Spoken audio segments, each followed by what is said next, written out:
For this pouch we're making, you're going to need a cutting tool, a ruler of some sort. You're going to need a front material and a inner material. You're also going to need some sort of poking device. I choose a titanium chopstick because I'm cool. And a marking device. I'm doing a Sharpie so that you guys can see it. I already had the denim cut. I usually make these in batches, so I'll make 4 or 5 at a time. So I just measured it and then I cut my inner material at the same sizes. I will put the sizes around the screen. However, you can basically make whatever size you want or need. Once you have both materials to your desired size, you're going to want to clamp them together. You could use the needles, but I like these little clips. They're cheap. You can buy them by like the hundreds, really.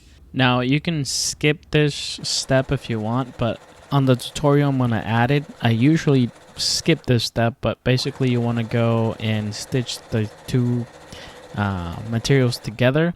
You're going about a 1/2 inch in, not about, but I try to be very precise. Your machine usually has guides or markings that will give you a 1/2 inch, and I double checked them with my own ruler when I first bought this machine, but they're pretty accurate. So you want to go a 1/2 inch in and sew it all together. I usually don't do this when I make mine. I try and batch them out pretty quickly.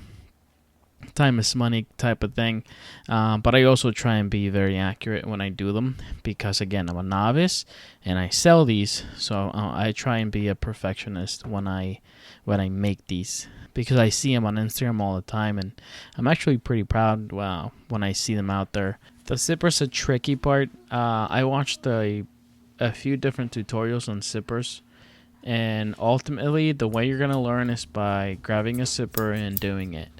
I bought the zipper by the yard, and so when you are putting a zipper on, you want to cut it longer than your material, and you just want to cut the excess later. You want to give yourself a little bit of room to play around. The zipper might be a little confusing. I was just painting something green. I do a lot of things. ADHD. Just do what I'm showing you and it will come out okay. And after you do it, like the first time, then you'll understand like how it all folds in and folds out in order to create a zipper. The first time you do it, just trust me, do it this way, sew it this way. My next step, do that step. My next step, do that step. And yeah, after you do the first one, you understand how like it all folds out and how it all works. But yeah, maybe you're not confused. If this is your first zipper and you're not confused, congrats. You're a lot smarter than I am. I was very confused on my first zipper. I did it right because I followed the instructions, but it was confusing. So what you want to do is place the front of the zipper to the front of your front material and clip it or pin it and then sew it. You could be using a zipper foot. I do not do that. I use a regular foot. I like the look, and some people don't want to see the zipper at all, and they even put like a cap on the zipper. I don't do that. I like the look. If you like the look, I mean, that's why you're here. That you saw a thumbnail, you came in, and yeah, do it this way. If you want to get rid of the zipper as much as possible, you're gonna have to cap it and use like a zipper foot. I'm not doing that. I am going the closest to my zipper as possible with my regular foot, and then I match the other side. So you basically have one side of the zipper. Now you want to undo that zipper, kind of match what you've done already, but on the bottom. So you're going to put the face of the zipper to the face of your pouch. You're going to clip it and sew it. So it's basically rinse and repeat. This is one of the many uses for your titanium chopstick. It doesn't have to be titanium, but if it is, it's pretty cool. I actually want to make like a box or something for my titanium tweezers because I lose them. And I do wash them and use them for food. In fact, I just brought them out to do this because I thought it was cool, you know? Instead of using my regular wooden chopstick. You don't have to iron this if you feel like you can get a good enough crease with the materials you chose. That's all I'm doing. You can't see it, but I'm running the chopstick down the material to try to get a nice crease before I do a final stitch on the zipper. Spoiler alert, the zipper looks like this after. By the way, I just started sewing again. I haven't sewn anything in like 7-8 months because I work wildland fires, and so I started in June, but like prep time started before June, and now it's freaking January of the next year, and we're gonna start fire prep again here pretty soon. Now I'm doing the top stitch to the zipper on the other side, and I'm going about a 1/4 inch down from the zipper teeth, and I'm just doing a straight stitch. Sometimes I'll do a pattern, but a straight stitch should be strong enough and good looking enough.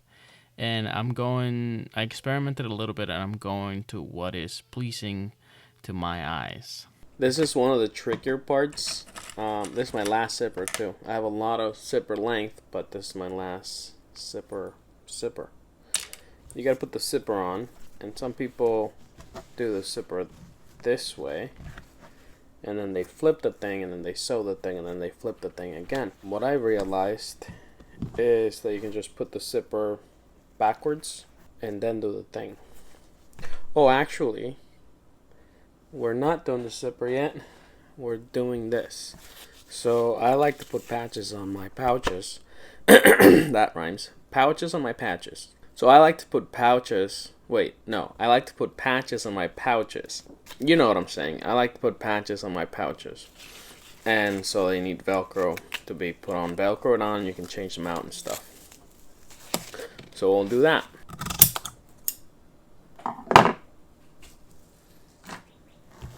You can always cut the extra length later. Say that it will go like that. Alright. Maybe a little.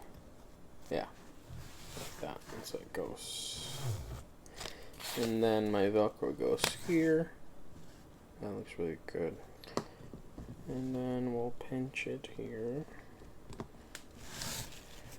And we'll pinch it on the other side. Hello from the other side. Now we can stitch this on.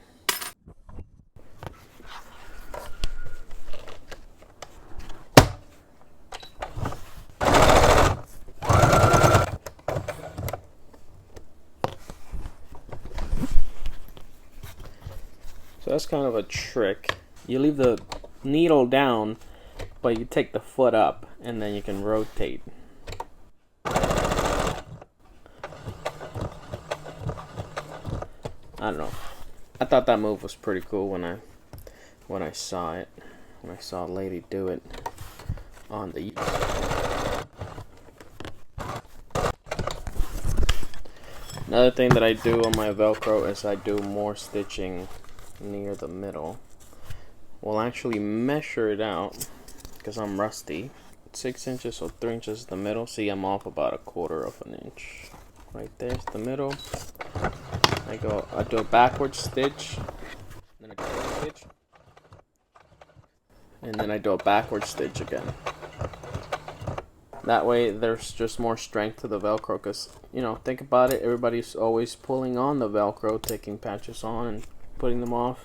I only do that middle, and it has worked out for me. I've carried my pouches for a year, and I carry a pouch every day, and I change out the patches on them all the time, and the Velcro's good to go, the zippers are good to go, and I work on construction, so I'm up on heavy equipment, or I'm digging a hole, like I'm doing a lot, and my pouches are in my back pocket. I mean, they're good to go. They're hardcore pouches. Okay, so we are close. This is what the pouch basically will look like. So we have to now. This is a tricky part. Hey guys, I hope you're enjoying the tutorial. The pouch came out great. I hope your pouches come out great. I hope you put a lot of cool stuff in it. Again, this fits in your back pocket. And I was thinking about making a new one and putting this inside it, because Cloudy Pal has just sent it to me, and I'm very happy to have received it. At first I was skeptical because I'm not really that kind of guy who like reviews technology stuff, but I'm like, I kind of want a charger that's very versatile, and so I was like, yes, let me look at it. I'm gonna be honest and show it off in one of my videos. This thing is super cool, super elegant. The unboxing was a great experience. It is built with great quality. I mean, that's really cool. The hinge just feels quality, just feels very elegant. But not only that, now I can get rid of my lightning cable. But now with the single cable that I already carried in my bag, because I have to carry my Steam Deck and I have to charge my headphones, right? So there's two things I have to charge. Now I need two cables, two blocks, etc. But with this guy, not only can I charge all this crap that I carry with me every day, but I can charge multiple things with the Qi charger at the same time. Not just multiple things. The reason this is called a 3-in-1 is because I can charge, I mean, my phone's over there right now.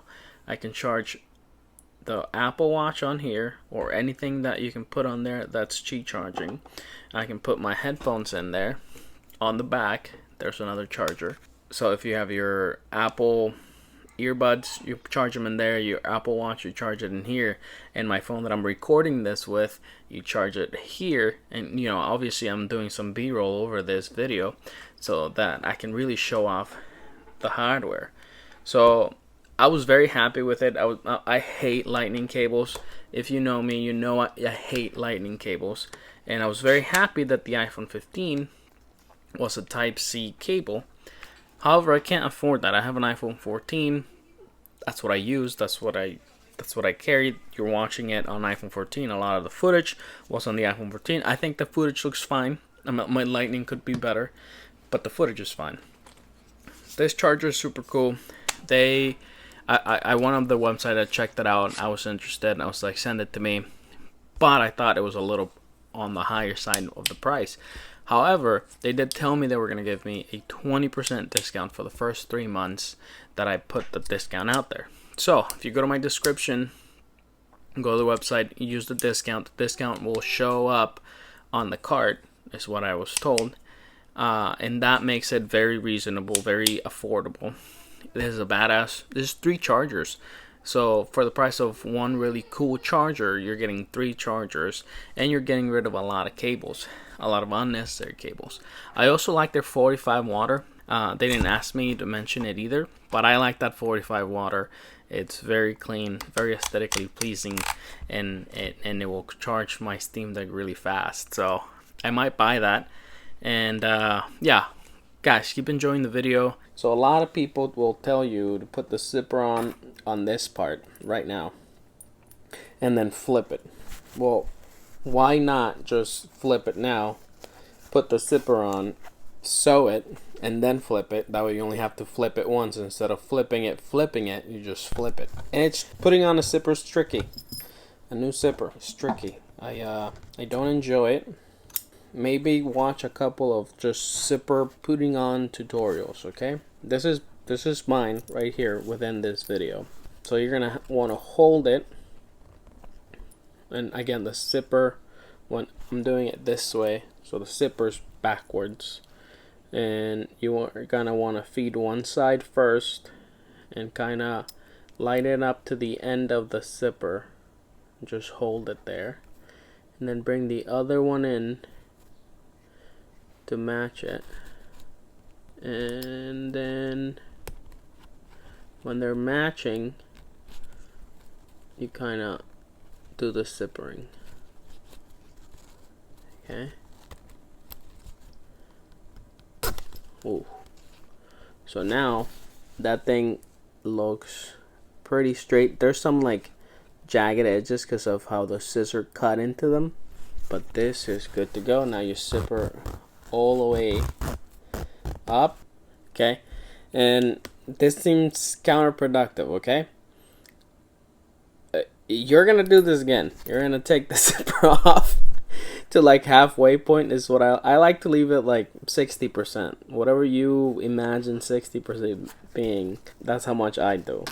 It seems counterproductive. You're like, what? It just I just struggled to put that on. Now I have to take it off, but you do the exact same thing again. So okay, I just did it again. The exact same way I walked it through before. You do that again. I don't want to explain it again. Just watch it again. And so you want to zipper it back to 50%. That's where I like it. That's where you want to be. Okay. Now you put this in the orientation that you want to sew it on. This is the way that I want to sew it, right? A little bit of forehead. The pouch is about, there. And I want to iron it a little bit, make it flat, make it nice, make it pretty. This is your last step. Actually, I add one more thing to this. Good thing I just realized. I have my own tags here. It's unnecessary, and your tags, if you do have tags, your tags might be different. These are my tags. Beltranco, baby. This is basically the last time you're gonna use your sewing machine for your EDC pouch. My next step is my favorite, and you'll see it in a little bit. Right now, I'm kind of gonna walk you through the zipper. My camera's out of focus. I apologize for that. But basically, when you get to the zipper, you want to pull your foot up, and you want to go over the zipper part, and then you want to sew that material. And then you want to go back and sew the zipper again. Go over the teeth part, and they recommend you do that like twice. I do it however many times I feel comfortable with the strength of the pouch. Again, I use this a lot, and when I sell them, I want people to use them a lot. I want people to overload them if they want, and put a lot of stuff in there. I put a lot of metal things, a lot of tools in there. So I make my zippers pretty tough. And so I go over the zipper a lot. And you don't want to hit the zipper teeth at themselves. You just want to, lift up your foot and do it again. So this is my favorite step right here, is flipping it and going in there with my titanium chopstick and just poking those edges. Just making sure the little details are good to go, cutting off all the threads, making sure it's nice and square. And I even put some clips at the end, and I leave those clips overnight before I package them or sell them or take photos of them, just because they look a lot better when the zipper is just nice and folded like that.